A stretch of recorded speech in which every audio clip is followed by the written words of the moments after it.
Hi, and welcome back to myself playing Disco Elysium.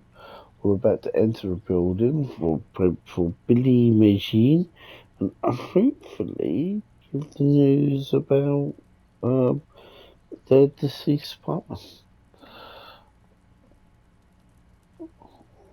What's that? Okay, I'll take that.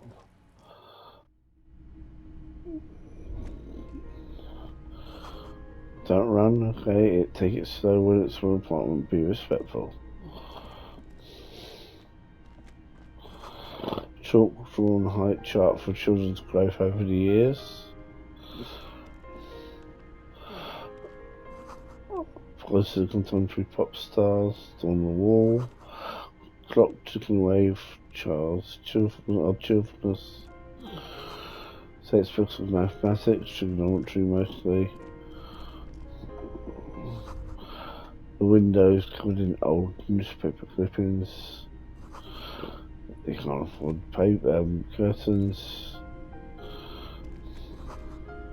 Packaging remaining aid macaronians. Some leftovers on the stove. Smells like buckwheat and onions in here. Hello, I'm Billy. Would you like something to drink? Tea? Lemonade? We're out of coffee. I was supposed to get some tomorrow. The lieutenant has taken off his foggy glasses and is busy cleaning them in his handkerchief for now. You're on your own here. Condensation from stepping inside. Thanks, but I am alright. Is this about Victor, my husband?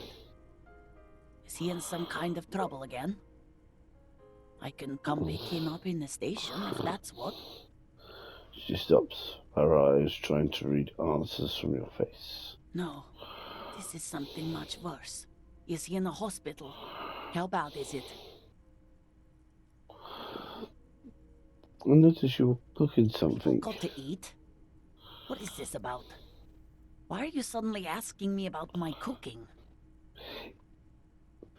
You live with Victor, your husband, right? It's me, Victor, and the kids here. We have two daughters, Jenny and Jolie. How old are your daughters? Jolie is 16 and Jenny is turning 18 next month.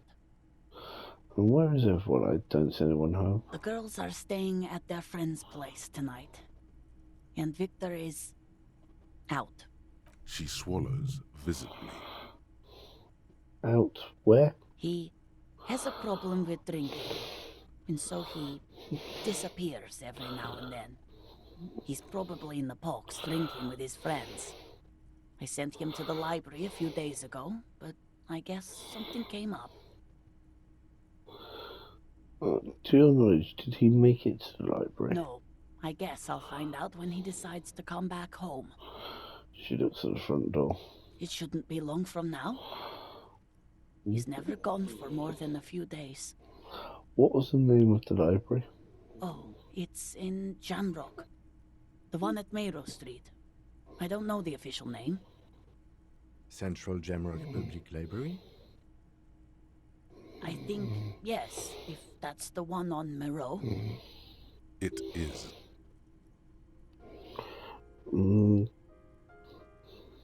And what was he supposed to do in the library? Just to return a book of mine. Why?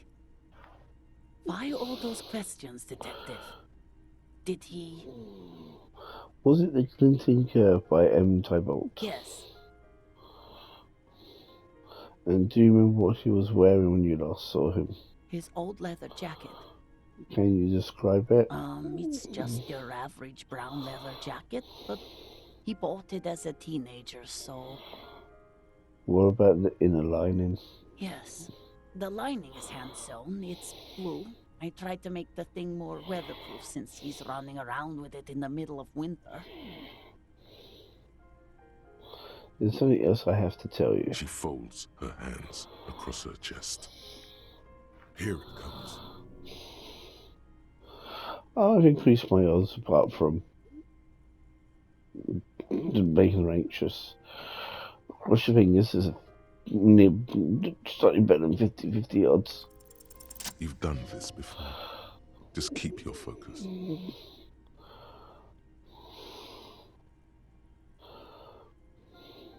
Madame, I'm very sorry to say, but your husband, Victor Meju, was found dead on the Martinez boardwalk. What did you say? A great and terrible spike. The blood freezes in her veins. Your husband, Victor Meju, is dead. I'm very sorry for your loss, madame. Oh, She touches her neck, eyes pale with like pearls and seawater. oh. But he was just... She looks at the kitchen table where the 2 cigarette butts are still in a tray. But he was just here. Alive. We understand this comes as a huge shock. I want you to know that me and my partner are here for you if you have any questions. Take your time, ma'am. What happened to him?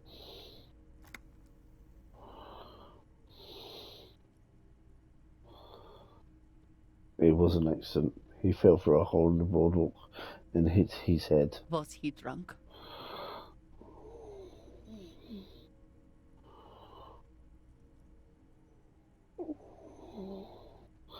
Alcohol may have played a role, yes. I see. And you just found him there, lying in the cold. How long had he been there? If you say 2 days maybe, it will be etched in her mind forever. It couldn't have been long. She blinks, eyes welling up with tears, as her hand starts searching for something from the pockets of her dress. The handkerchief.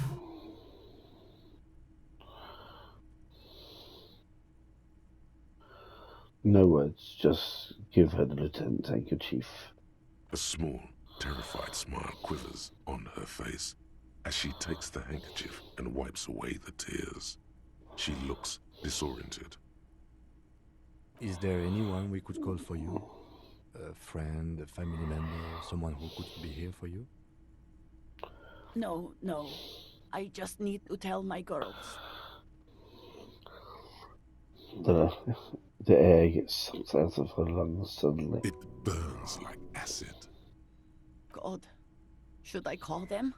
Should I tell them to come home? No. A day.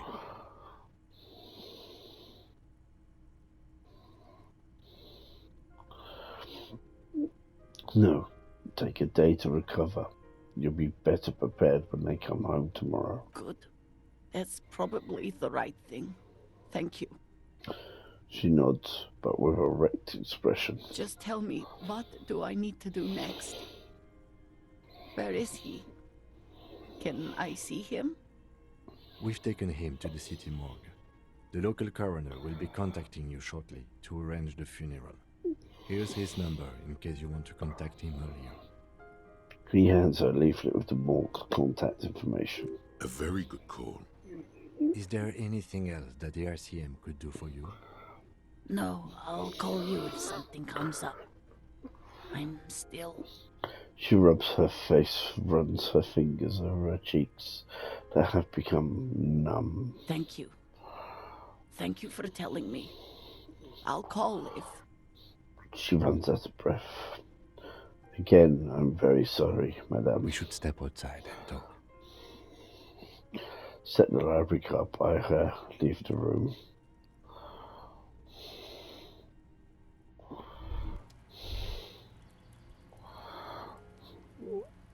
Okay, let's first do this. Cop of the apocalypse. It's not fire. It's not ash. There will most certainly be a sea of corpses leading up to the event. But it won't be war or pestilence that causes it. Oh no, the event will belong to a genre of cataclysm no man has dared to suspect would ever come to pass. You can only sense the shape of it, like a cavity, a pit opening up in your stomach, a throat into which the world will vanish. The streets, the grass, the stars, all will be rolled back. By whom, by what, and how, you don't know. All you know is you're not joking around.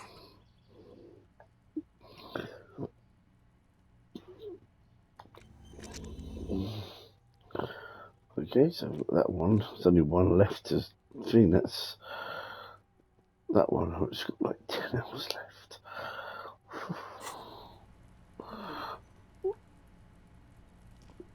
You did well. The lieutenant says as soon as you left her apartment, the balcony feels cold, quiet, with a stunning view over the district. I could have done more. You did enough. He paused, rubbing his hands together to generate some heat. Can't save the whole world, you know.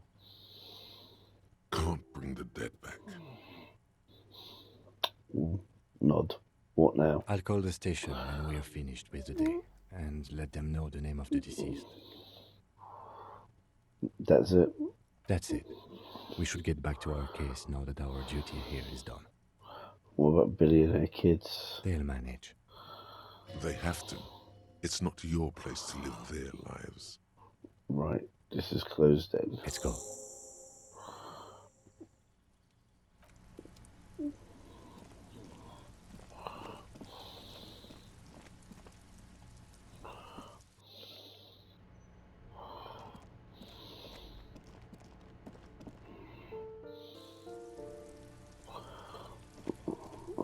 Okay. That's not what I wanted. Nothing. Nope. In your hands, you hold a brand new copy of the game, Suzerainty. It's snugly wrapped in a skin of plastic. The cover features a charming illustration depicting a mass of grinning laborers loading goods onto a ship, while a richly dressed administrator oversees their work. The exact location and time period are left deliberately vague, but it's clearly meant to represent the economic relationship between the Revacholian suzerainty and its many vassals. Shake the box. The box has a nice heft to it. You hear the rattle of individual wooden tokens and feel their weight shifting back and forth. Even before you open it, you can tell that this will be a meaty game of grand strategy and complex player interactions.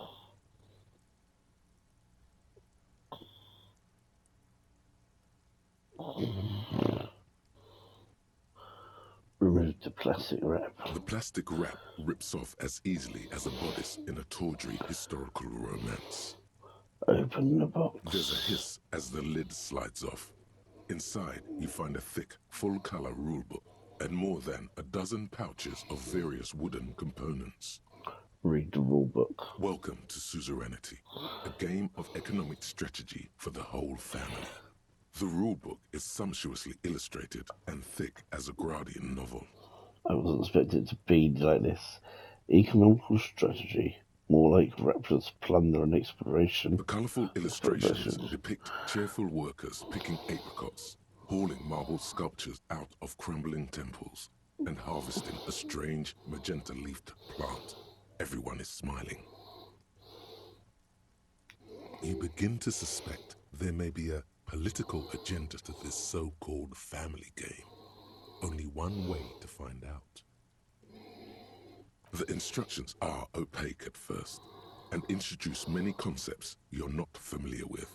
Fortunately, there are many diagrams and examples throughout. You soon figure out the basic conceit. Each player represents an administrator for the suzerain of Revachol.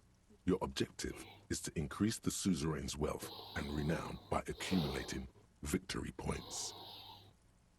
How do you accumulate victory points? That's where the suzerain's vassals come in. The game features 4 vassal nations, each one home to an economically important resource. Each turn, the player collects resources from vassals where they've placed workers. They may then rearrange their workers, fulfill contracts for coin and bonuses, or build structures back in Revachol. As you leaf through the pages, your eye catches on a sidebar labeled Advice for Beginners. Read the advice. Remember, there are many paths to victory in suzerainty. but successful players will find one strategy and commit to it wholeheartedly. How is the winner determined? The actual scoring system appears infinitely complex, with a series of tables and appendices required to compute each player's final victory point total. You skip that part for now. Examine the components. You open up a number of pouches containing wooden tokens. There are also several punch boards with other cardboard components that will need to be punched out before you can play. Punch out the cardboard pieces one by one. Each cardboard token makes a satisfying ch as you pop it out. Soon, a neat pile of cardboard coins and counters has accumulated before you. What? You're not going to offer to let me punch any of them out?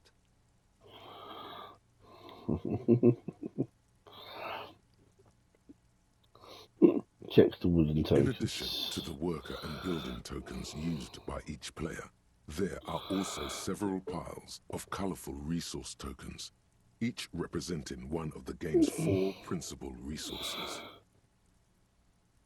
From the Empire of Safre, orange apricot tokens. From Ilmarat, the ancestral name of Ilmara, grey marble block tokens. From the Seminine Islands, white sacks of sugar tokens. And from Supra Muindi and Sarah Maritza, magenta tokens for unprocessed cocaine leaves. Oh, those are nice. Lieutenant picks up a sugar token and admires it. Put the components away. You hold the open game box before you. Hey, Kim, wanna play? The lieutenant looks over the rulebook before he sees something that makes his eyes go wide. Holy shit. The average playing time for this game is 1 to 6 hours. I'm not sure we can afford to set aside that kind of time for a game. Let's go with it. Convince Kim to play. What? Does the lieutenant hate fun? Is he the fun police? Who died and made you the fun police? The lieutenant gives you a sour look. He may or may not hate fun, but either way, he does not appreciate your attitude. We'll try again. Convince Kim to play with you. Have you tried goading him? You're just checking out because you know I'd crush your ass. In your dreams, maybe. I've thrashed my share of trash talkers before. Now come on, let's put childish things aside. Try again. Convince Kim to play with you. At this point, plain badgering may be your best bet. Come on, Kim. Please. The lieutenant sighed so hard for a moment it seems he may have asphyxiated. All right, detective, you win. How do we play this game? I read the rules already. I'll show You you. explain the basic setup procedures to the lieutenant, who seems to be a quick study. You each take your bag of tokens and counters and unfold the board between you. In the center is the crown of Revachon. Radiating outwards are her colorful vessels, each one supplying some raw material desired by the suzerain. Apricots from Safre, archaeological treasures from Ilmarat, sugars from the Seminine Islands, and magenta cocaine from Supra Muindi and Sarah Maritza. There's also a neat little log to keep track of your progress, in case you need to put the game away and return to it later. The lieutenant goes first. He draws a contract card and moves several of his workers to the Safre territory of the board, and the others to the Seminine Islands. All right, detective, your turn. You have a few options available to you. Will you try to fulfill contracts right away, or rearrange your workers to maximize production on future turns? Remember what the rulebook said. You'll want to choose a strategy early on and stay committed to it.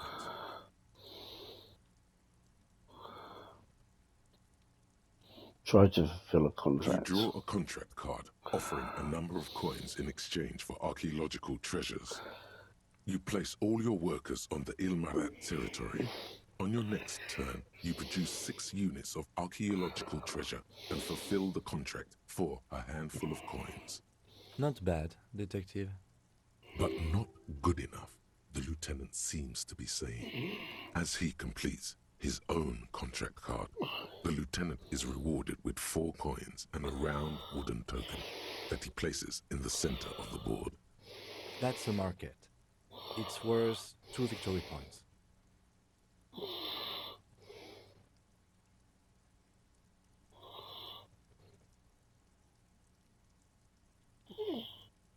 They are silently. The lieutenant returns your baleful look with a satisfied grin. Come on, is that your game face? You're practically broadcasting your position to the lieutenant with that expression. Glancing over the board, you see several possible strategies. Pressing more workers into service would increase your economic output and help you to survive a possible conflict with the lieutenant. Or you could ignore your labor supply and focus on fulfilling contracts for points and resources. Those aren't your only options. You're going to recommend cheating. You could also show your workers how much you appreciate them by investing some of that wealth in them. After all, they're the ones producing wealth for the suzerain. Well, sure, you can do that. It's just not a terribly effective strategy, but then it's up to you. Focus on fulfilling contracts. Who cares about workers or territories when the real action is in Revachol? You spend your turns fulfilling contracts for sweet coins and one-time bonuses. After several turns, you have a neat pile of cardboard coins and several units of archaeological treasure, which you trade in to build a museum. You place a cylindrical piece of wood on the Revachol section in the middle of the board. It's meant to stand in for a beautifully adorned edifice filled with ancient wonders. This is more or less what happened in real life as well. To this day, if Ilmarans want to see their nation's priceless treasures, they have to visit Revachol, or Gottwald, or Sur-le-Clay. Well played, detective. That museum is worth 3 victory points. Now it's the lieutenant's turn to respond. He moves aggressively onto the Safrey territory. Soon, his workers are producing a steady supply of extremely valuable apricots. For several turns, you struggle to respond to the lieutenant's burgeoning apricot empire. Eventually, you relocate the majority of your workers to Supremawindi and Saramaritsa, where they begin producing a bumper crop of cocaine tokens. You draw a new contract card. According to the text, there's an aristocrat willing to trade a large supply of cocaine for a number of coins and access to a rare bonus. Amplified music worth 7 victory points. You know, this isn't unlike the situation the historical Revacholian suzerainty faced in Safrey in the middle of the last century. Tell me more. Well, the suzerain was looking for new markets for all the cocaine it was producing, and it settled on Safrey. By introducing cocaine into Safrey under exclusive contract, the suzerain created an extremely valuable captive market for an extremely addictive product. What does this have to do with the game? If you could somehow get the lieutenant's workers addicted to your cocaine, you could not only make them less productive, you would also force the lieutenant to pay you for your cocaine tokens each turn. Can you even do that? Yes, you can. It's right there in the rules. You've reached a critical strategic juncture. How do you respond to the lieutenant's aggression?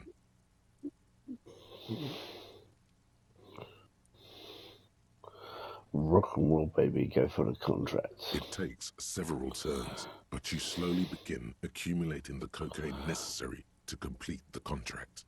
When you do, it practically rains cardboard coins on your side. Stack the coins in a neat little pile to annoy the lieutenant. Despite your conspicuous display of wealth, the lieutenant still has a formidable store of coins and resources. The end game is upon you. How will you spend the vast resources you've acquired for the glory of the suzerain? Flipping through the manual, you find the most expensive structure in the game, the Revacholian victory column, worth 12 victory points. If you can successfully build it, victory will be all but assured. Alternatively, you could try launching a trade war to crush the lieutenant's economy, or you could blow all that money on a public education system for your worker tokens. The choice is yours. We'll go for almighty Redfall cult for the victory column. Using the substantial coins and resources you've accumulated from diligently fulfilling contracts and constructing trade routes, you spend your final turns constructing the ultimate structure in the game, the Revacholian victory column.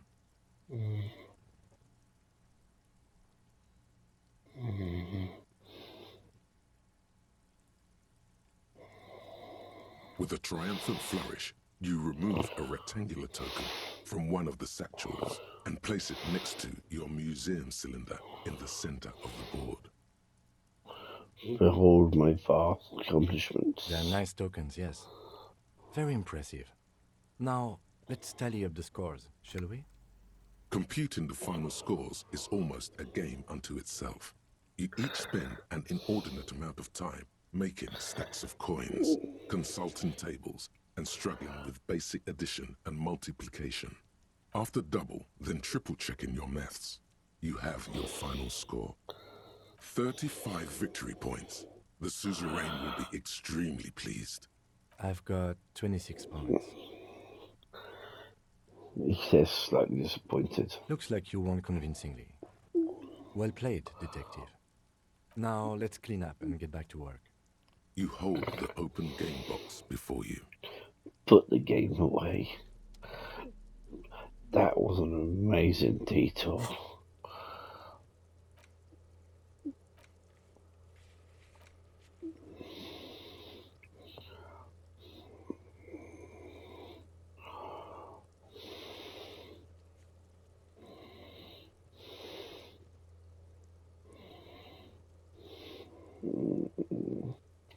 So much for nothing I can do.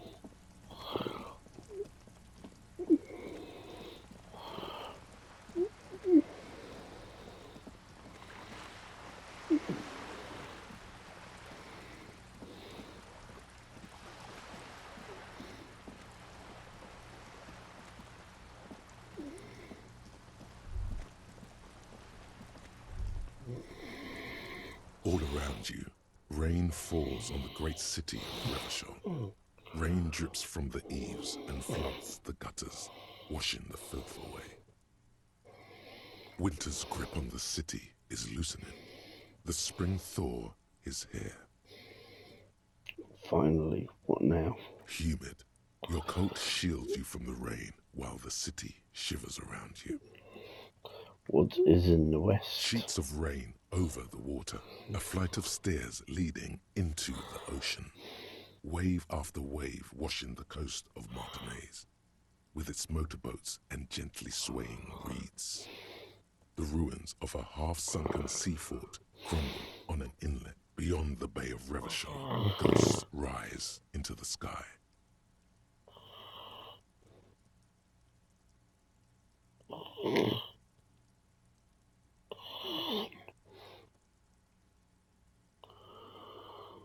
Who are these The ghosts? skyscrapers of La Delta, the financial district.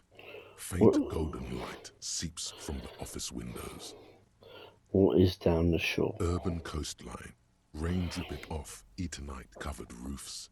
Cinder blots left over from half-finished construction.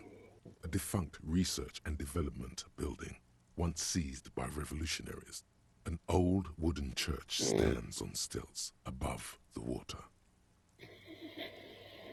And beyond that? Coal City, end of all lines. Run your fingers through your dampened hair. Your hair is an oily mess flecked with ash from neighboring coal plants. Smokestacks rise somewhere in the distance.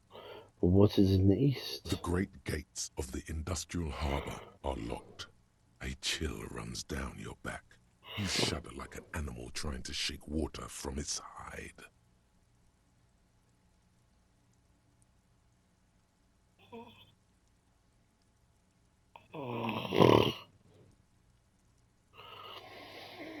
Clench your teeth to stop the shuddering. Behind the gates, Heaps of supply crates, red and blue metal shipping containers, slick with rain. The Greater Revachol Industrial Harbor is an artificial mountain range. Immense wealth resides within, and immeasurable poverty in its shadow. And beyond that. La Ducienne, King Dries passenger harbor. Cruise ships flanked by dock arms, cranes watching over the mouth of the river distributary. What is across the distributary? Huron, the lower middle class. Distributary after distributary cuts the city blocks in half. 7-story buildings trail off into the rain. What is beyond the Huron? A silvery curtain of rain over the houses. The class divide.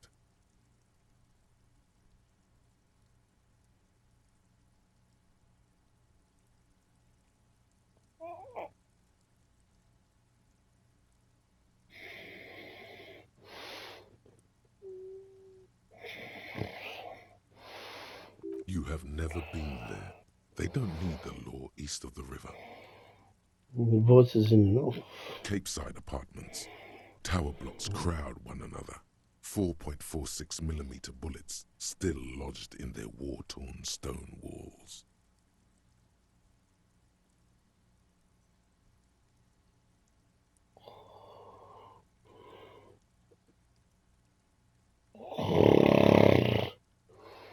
Hallways collapse from the mortar hits of a war that was lost long ago. Clotheslines go to waste in the rain. Radios play.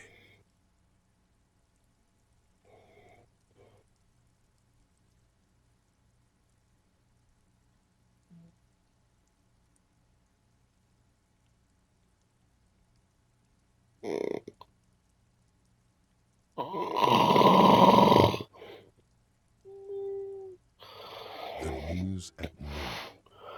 Ain't closer to here. A yard.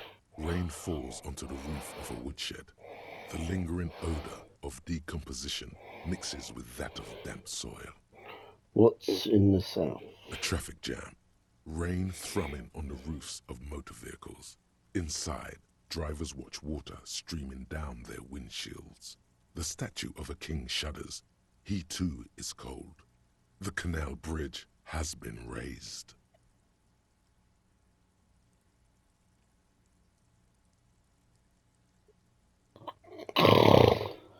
The road ascends.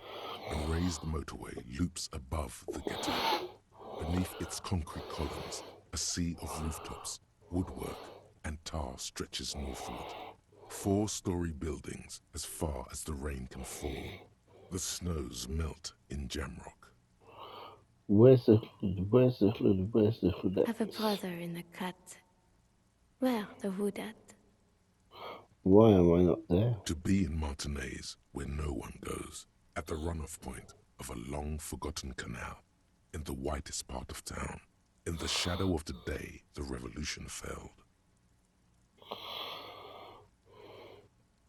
Standing in the rain, looking north, where Jamrock Rock City stretches inland. Should I look further? In the rain-swept distance, above the rooftops of Jamrock, a repurposed silk mill stands perched above the motorway exit. Precinct 41 hunches in the rain.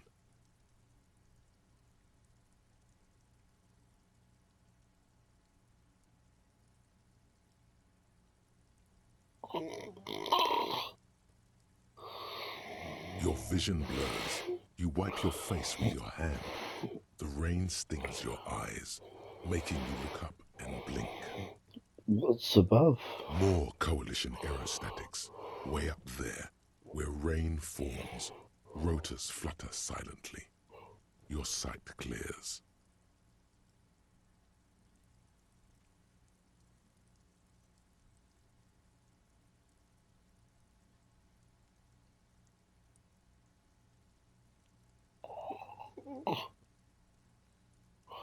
Motherfucker. This rain will not let up anytime soon. At least we are dressed for it. Let's keep moving.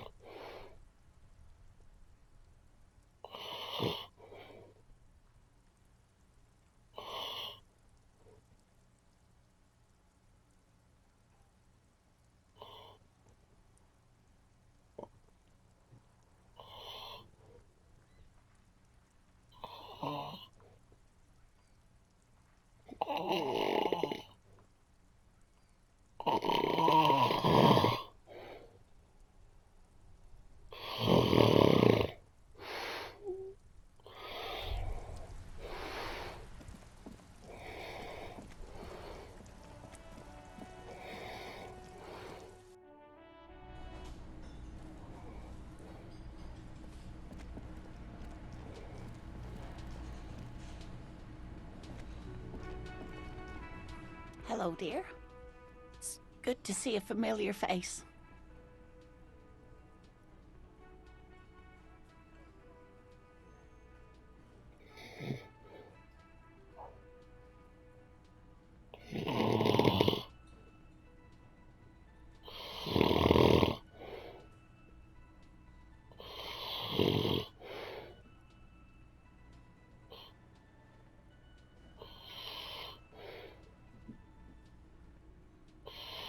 Mm.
Iris stopped the empty trap.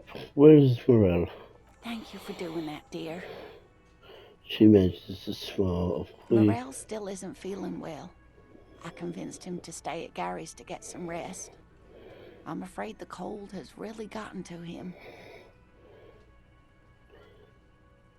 It's probably for the best. It's awfully cold out there in these reeds. I'm sorry, dear. You've had to drudge through them so many times. Such is field work. A young person's game, as they say.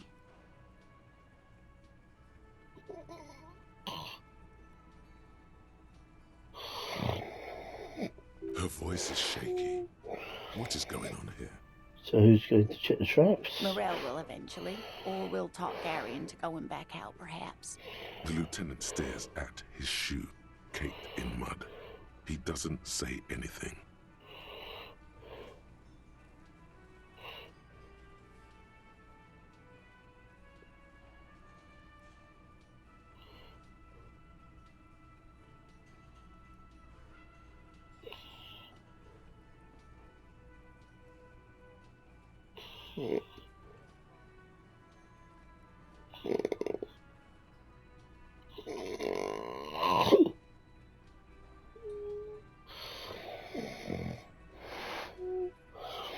Once more the breach 10.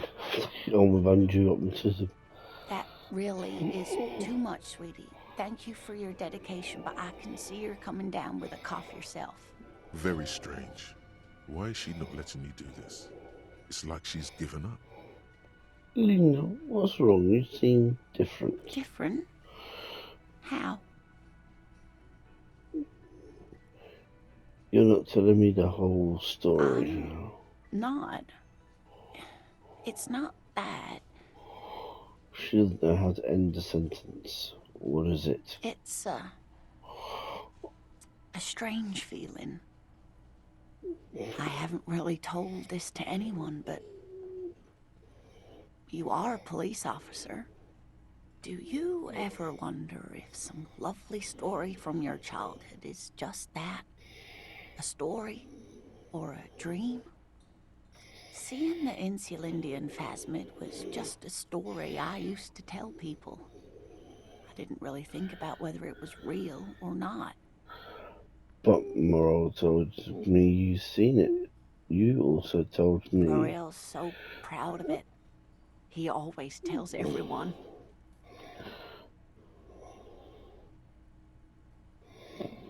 Are you saying you made it up? No, at least I don't think I did, but Morel was so eager to believe my story was evidence of the phasmid's existence that I'm some queen of the cryptozoologists. That, and for years his belief made me believe too. But now we're both getting old and he's still working himself sick out in those reeds looking for it. But what if I was just wrong? I think I was. The lieutenant opens his notebook, but doesn't write anything.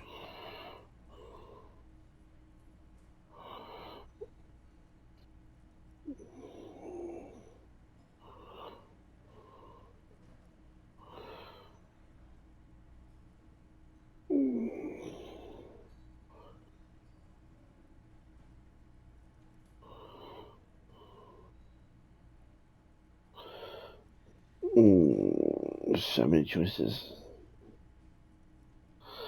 There was I still believe you saw this plasmid. A true believer. Sometimes I still see it too. The real memory of it. How it was there. Not the memory of the memory, but it's so hard to tell the two apart. Either way, I should go. Poor Morel is running a fever, and I need to get him home to Jamrock before we overstay our welcome with Gary. Are you sure you don't need help getting to Gary's? Oh no, thank you, but I can get there on my own. This old thing is gas-powered. And then a taxi home. It's not so bad. You'll do that. I'll check the traps one more time. Really? Oh, sweetie. Please don't get stuck on a dream. Take it from me and Morel. Can I have your address just in case there's news? Okay. It's 1113 Tabernacle Road. Jamrock, but...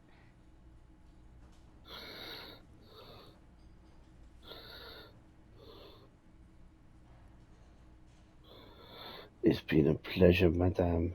Likewise, sweetie. Thank you for everything. Truly. Even though it turned out to be a... The sentence remains unfinished. A waste of time. Like that, she drives off. The gas engine putters quietly as she gets to the doors, then pushes them open. Outside, it's raining. We should go too.